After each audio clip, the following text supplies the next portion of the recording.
This video is sponsored by Audible. For a free audiobook, use the link in the description below. What's going on, everybody? I just finished Wind and Truth, Book 5 of the Stormlight Archive by Brandon Sanderson, and Storms, that was a wild ride. In this video, I'll be going over my thoughts on this book. Now, this might be due to recency bias, but I think Wind and Truth just took the #1 spot as my favorite Stormlight book. It's just packed with so much lore and action. I was captivated the whole way through. We saw battles on multiple fronts of humans versus singers, each side fighting desperately to hold to or capture as much land as they could before the contest of champions determined the fate of Roshar. And the journey through the spiritual realm was crazy. I wasn't expecting to get 10,000 years worth of Rosharan lore, starting just after the Shattering took place when Honor first came to Roshar and stretching all the way through to modern Roshar. We pretty much got all the major plot points throughout that 10,000 years of history. This is an unscripted video, so I'm just going to talk about each character and the parts of their story that I really enjoyed and picked up on. First, we'll start with Adolin. Adolin had a crazy battle in Azimir holding against the fused army. They had a major advantage by being able to hold the dome that surrounds the Oathgate in Azimir, but they were severely outnumbered. So it was pretty much a non-stop battle from, I think it was like day 2 or 3 when it started, all the way up until day 10. Adolin brought down a Thunderclast that was crazy, jumping off a tower onto its back, using an aluminum chain to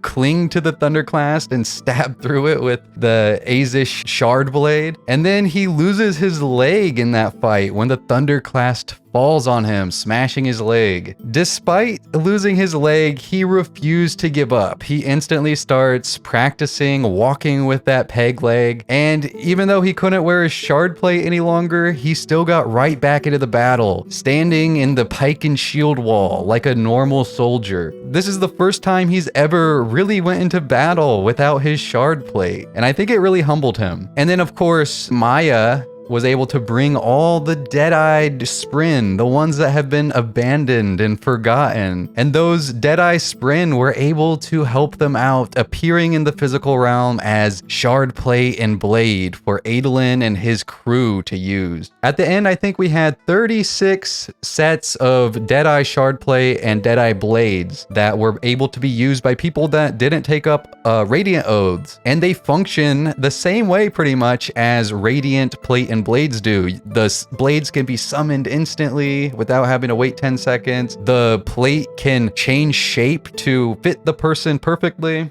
And the plate even glows at the joints and out of the front of the helm. It's really cool, and I can't wait to learn more about these unoathed. Unfortunately, he and Shallan are separated at the end, and they can barely even communicate with each other. One of the big theories going into Wind and Truth was that Adolin was going to heal Maya to the point where they could form a bond, and he would become an edge dancer. But I really like the direction that Brandon took his storyline. Then we have Dalinar. He had a huge part in this book. Cultivation herself told him that he needs to relive the history of Roshar. So he entered the spiritual realm, which went wrong, and he was trapped in there with Navani and Gavilar. He pretty much relived all the major events of Roshar's history, starting 10,000 years ago, seeing from the perspective of Tanavast. He saw when Honor first arrived on Roshar, right after the Shattering happened. He saw Odium arrive. He saw the lead up to the humans coming from Ashen. He saw the buildup of tension between humans and singers, the humans wanting to expand out of Shinovar, and the singers wanting them to follow their customs if they did that. All of that eventually culminated into war, and Honor created the Heralds, which bound Odium to the Rosharan system, because Odium just wanted to rampage in the Cosmere, but Honor knew that that was a terrible idea. Odium had already killed 3 different shards by that point. So he created the heralds, taking part of his essence and handing it to the heralds as they swore their oath. And his essence is what created the honor blades. That was really cool to see. We saw eventually the Knights Radiance formed. We saw Honor and Cultivation create the Radiant Spren. And of course, Odium made Dalinar relive really painful memories throughout his life, like the night that he was blackout drunk when his brother was brutally murdered by Szeth. He also had to relive the vision of when he burned his wife Evie alive when he was the Blackthorn. But there was a twist on it. He was seeing this event play out from the perspective of somebody who was down in that stronghold where Evie was. And Odium was so twisted that he put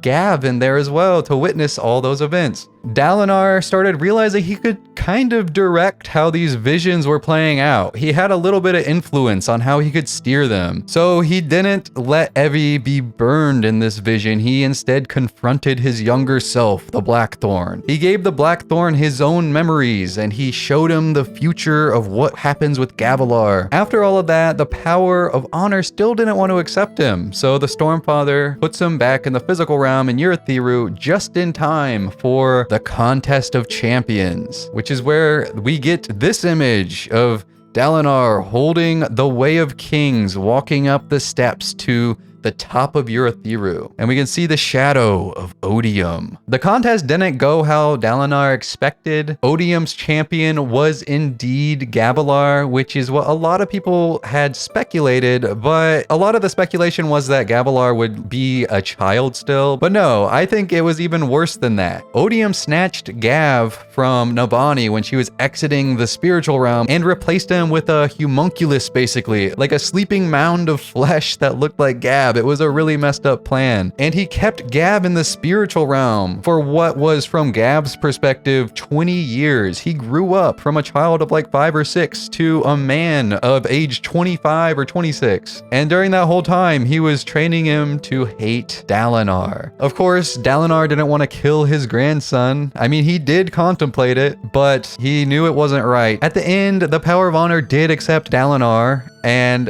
Dalinar gave the power up. And giving the Power of Honor up was a gambit, the Sunmaker's Gambit, which we learned earlier in the book when Adolin was playing towers with Yanagon. Dalinar understood Taravangian enough that he knew that Taravangian, the vessel of Odium, wouldn't be able to resist taking up the second shard of honor, which he does. Odium ascends to Retribution, and it's terrifying. He instantly has the Everstorm consume the High Storm, which causes a rippling effect throughout the spiritual realm and causes a time dilation bubble around Roshar, which that time dilation bubble really helps explain the timeline better for the Cosmere overall. I won't talk about that since it's kind of out of the scope of this video. And of course, Dalinar died at the end, but he died in such a valiant way. He died protecting Gavinor from the storm that was raging after the Everstorm consumed the High Storm. As sad as it was to see Dalinar die, I think he had an amazing character arc throughout the whole Stormlight Archive. For somebody who started from a bloodthirsty warlord, essentially, when he was the Blackthorn, running through Alethkar with his brother, just conquering, not caring who he hurt, all the way up to the day that he died, where he was willing to give up his own life to give Roshar a chance. He knew that if he didn't break that contract with Odium, then Odium won regardless. So at least this gives Roshar a chance to fight back. I guess I'll talk about Moash next. So Moash, at the end of Rhythm of War, he was blinded when Navani bonded the sibling. The tower light somehow blinded him. In this book, Wind and Truth, he was given his sight back by what I believe is Rosharan hemalurgy. He had crystal spikes pounded through his eyes, and it lets him see investiture. I was not expecting this at all. That's crazy. I don't know if it works the same way that Scadrian hemalurgy works. We didn't see how these spikes were charged.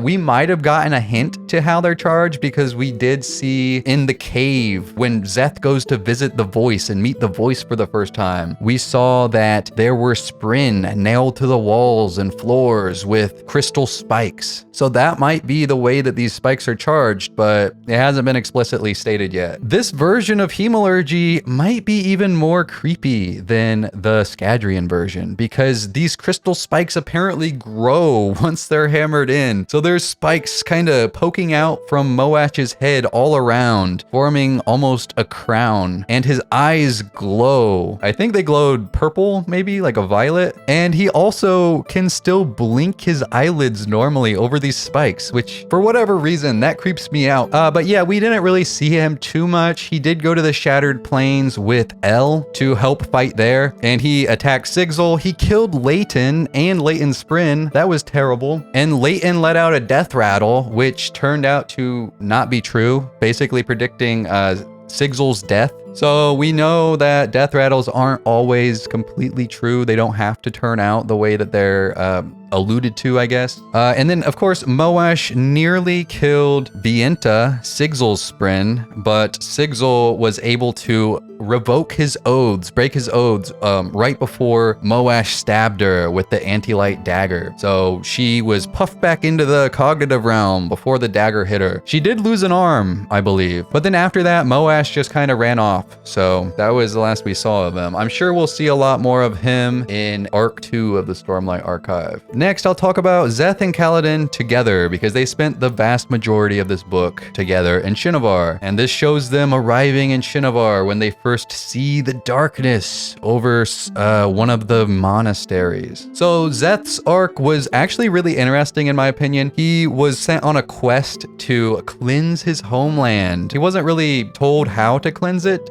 He assumes that he just needs to rid it of the unmade that was taking control of his people and kind of duping them into following him. So he decides that he needs to go on a pilgrimage. And that was honestly like something straight out of a video game. It was an awesome quest, going to each monastery and fighting the honor bearers there. I really loved all of these fights because we got to see surges that we never saw before. My favorite out of all of these fights was definitely the first one at the Stone Ward Monastery, and he fought the honor bearer with the Stone Ward blade. It was so cool to see the manipulation of stone by somebody who had obviously mastered that art. And then of course his time when he was pulled into Shadesmar and had to fight Posen and the Edge Dancer, I think, honor bearer. That was a crazy fight. He had to do that fight weaponless, which was very impressive that he managed all of that. He's a very good fighter. And it was crazy to see Nightblood in the cognitive realm glowing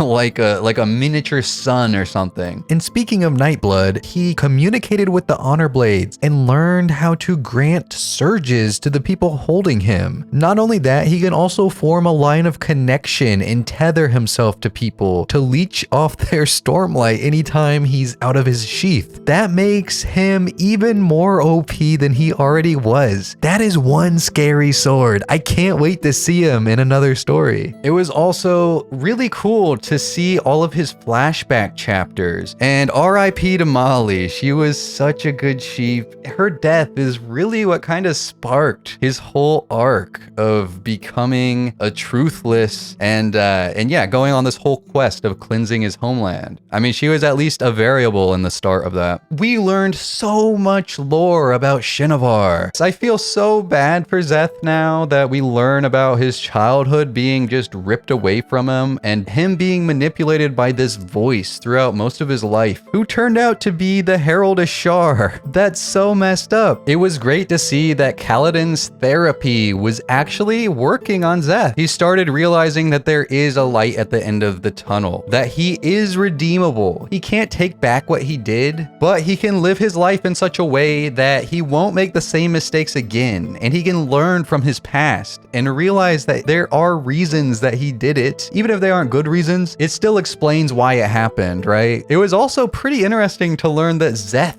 is the husband of the woman who wrote the in-world book, The Knights of Wind and Truth. And then we have Kaladin. Kaladin had a really good arc. I really enjoyed Kaladin this book because he wasn't just depressed the whole time. He hasn't completely gotten rid of the dark thoughts. He just isn't going to let those negative thoughts control him any longer. I thought the conclusion of Kaladin's storyline in this book was amazing. And it also explains one of the death rattles, right? He must pick it up, the fallen title, the tower, the crown, and the spear. So Kaladin represented the tower, the crown, and the spear, and the fallen title that he picked up was Jezrien's title of Herald. So yes, Kaladin is now a herald, and the heralds no longer have to go to Braze mentally, be tortured for like 1,000 years between desolations or whatever it might be. Now their mind can be sent somewhere in the spiritual realm to Alaswa, Ashen, before the disaster happened. So we saw at the end that Kaladin is now on Alaswa with the other heralds, and he's going to help them get through their own traumas that they've dealt with for thousands of years. And the time dilation has an even greater effect on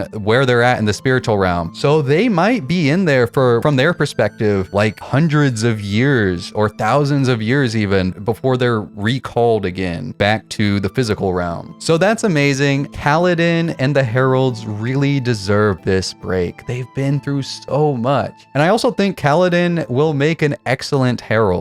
Next, I'll talk about Taravangian, who has now ascended even greater than Odium. He's now Retribution, and that's absolutely terrifying. He's no longer bound to Roshar, but because of Dalinar's gambit and enticing him to pick up the Shard of Honor, all the other gods in the Cosmere have taken notice, and they are probably going to band together to fight him. But this is Taravangian we're talking about, and he always seems to have a plan. So of course, he's gonna start setting up distractions. I'm like 100% positive now that he is the one who controls the Men of Gold and Red, right? The big threat that in the Cosmere. He's not going to go down without a fight, and it's not guaranteed that he's going to lose. He could still win this, and now his storm has stretched over the entirety of Roshar, except for in some key places like Azir, because the Shard of Honor is making him stick to his word, basically, of not claiming the lands that were held by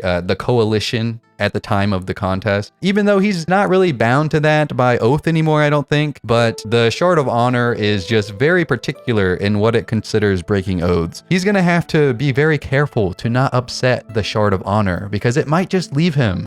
So yes, with this new Everstorm, the true Everstorm, as he called it, the Night of Sorrows has begun. And with the Night of Sorrows, the High Storm no longer is around, so there's no Stormlight any longer. This is very bad. It means that Radiants can't power their surges, which that leads me to Navani. So Navani, at the end, whenever Retribution was going to kind of just destroy the sibling as well, or at least try to, the sibling and her set up some kind of defense protocol, which encased Navani in a room full of crystal, and she's just kind of in the middle of it in maybe like a coma state. I don't know exactly. Maybe she can still converse with the sibling telepathically. We haven't seen yet, but it looks like her and the sibling are kind of just in a coma. And the entire tower itself is also covered in a giant crystal dome, I believe is how it was called, and nobody can enter or leave it in the physical realm. But all the Radiants who are still in the tower can use tower light, and the tower is still functioning. So they're kind of just trapped in this giant magical tower city at the moment. Yasna's there, Rlain, Renarin is there. I'm not really sure how many other people. Gabanor is there, adult Gabanor. But yeah, they can't do anything with that tower light outside the tower. Even if they could leave the tower, leave that crystal dome in the physical realm, the tower light just doesn't stay in gemstones. They're too porous, and humans are too porous too, so the Radiants can only hold the tower light while they're in the range of the tower. All right, then we've got Rlain and Renarin. So they have confessed their love for one another, and they both feel the same way, so they're gonna see how it goes and have a relationship. So this is the first time that they've really been able to show that humans and singers can can be at peace. And one of the visions we saw in the spiritual realm, we did see that Gareth, I think his name was, the Windrunner from back right before the Recreants, the first Radiant to give up his shards, he was in a relationship with a singer as well. But yes, both of them,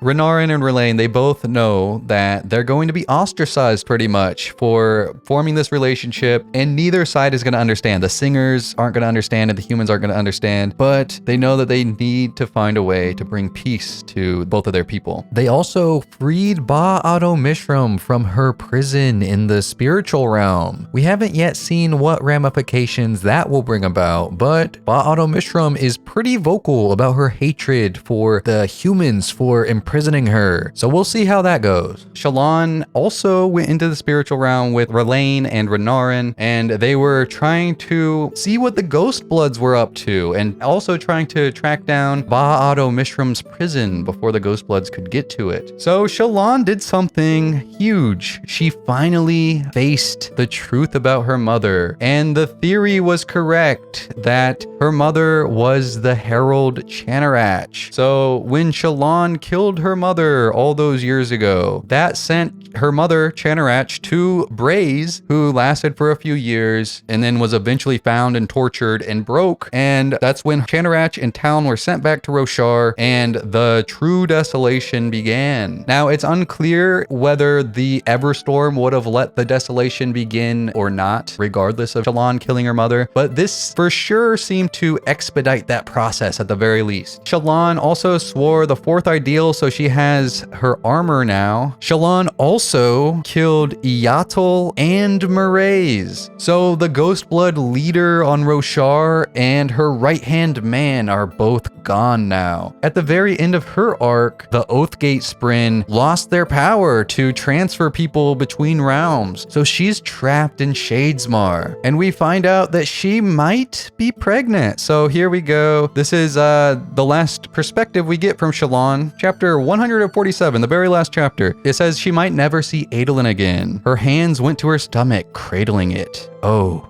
storms. So it's a very subtle, but I think she might be pregnant, but we'll have to wait and see. She went to Cultivation's perpendicularity, or shard pool, or whatever you want to call it, and that has dried up now that Cultivation left. So she is pretty much trapped. She speaks to Thydakar through a Sion, and Thydakar tells her that he doesn't recommend her leaving the Rosharan system right now because of the time dilation. If she does, then whenever she heads back, then the people on Roshar will still be a lot younger, right? They'll have barely aged, and she might have aged decades by the time she comes back. So we'll see if she does indeed stay in the Rosharan system or if she becomes a world hopper. The Sion Aele is under her employ now, but Aele is still going to report back to Thydakar about the events that are happening on Roshar. But she can use Aele to communicate with Adolin, or at least that's her hope. There's another Sion on Roshar in the physical realm that Aele is going to contact and try to get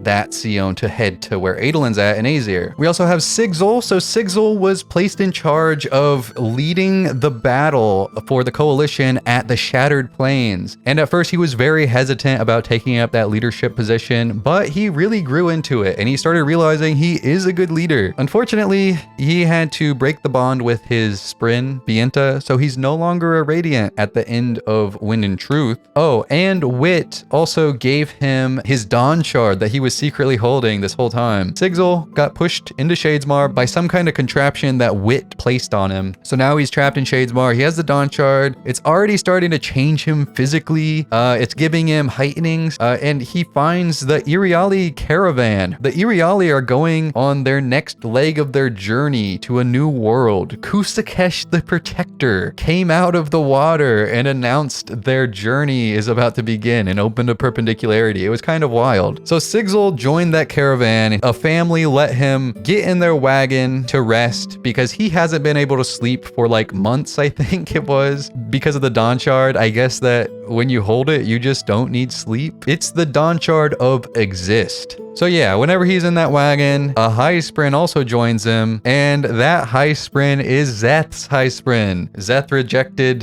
his High Spren. Szeth's High Spren was named 12124, and shout out to Incognito in the Exploring the Cosmere Discord server for pointing out the fact that this is code for the alphabet. So if we take a look here, 12124, we can substitute those numbers for the letters A, U, and X. So Ox. That High Spren's name is Ox. So yeah, if you know, you know. There's a lot of other details in this book. It was such a long book, but it was so good. Like Yasna, she kind of went toe-to-toe, a battle of wits with a god, Odium or Taravangian. She lost soundly, and she took that pretty hard. I mean, she's not used to losing. She's used to always having the upper hand, especially in debates. So it'll be interesting to see her character develop from that point. I think it will be very good for her. It'll be awesome to see her in Arc 2. What else? We saw what some of the death rattles from way back in The Way of Kings alluded to. Brandon wrote in some serious foreshadowing into this series. He did a very good job at weaving it in throughout the book. We also saw Town fight back for the first time in 4,000 years. He killed dozens of fused barehanded. He was just ripping open their chests and crushing their gem hearts. Oh yes, we saw Todium go all in and destroy his homeland of Kharbranth with a tidal wave, which was his only tie left to humanity. Whenever I read that part, I was like, holy crap, he has nothing that can be leveraged against him. Like, he's just gonna be ruthless. But then at the end, it's revealed that he actually did a little switcheroo. He transported all of the people of the city into the spiritual realm, into a fake version of Kharbranth, and he altered their memories so they think they're still in the real version of Kharbranth. And he did this all while Cultivation glanced away. There's a theory that Cultivation has been playing 4D chess this entire time, and she sent Dalinar, Taravangian, and Lift onto paths that would benefit her. And I don't think that her plan is done yet. She basically manipulated Dalinar and Taravangian to break the oath that was binding her, Honor, and Odium to Roshar. So now she can leave, and she can act all scared and act like she's just terrified of Retribution. But I and a lot of other people think it's all part of a plan. If you'd like to see a video on that, let me know down in the comments. We finally saw on page that Cultivation is a dragon. So this was confirmed in a WOB like a year or two ago. But yes, this is the first time it was confirmed on page, which is really cool. The vessel of Cultivation, Corabellium Avast, she is a dragon from Yolan. We got other shard lore as well. Like, we finally got the name reveal for the last unnamed shard. So that shard is named Reason, and this is the shard that is hidden from the other gods. They can't see the shard like they can all the other shards in the Cosmere that are still alive and all that. And we also got the name of the vessel who's holding the Shard of Reason, Euridrius. That sounds like an ancient Greek name. We finally got Kite Magic mentioned on page as well. Brandon has said through WOBs and whatnot that there is a planet in the Cosmere whose magic system involves kites.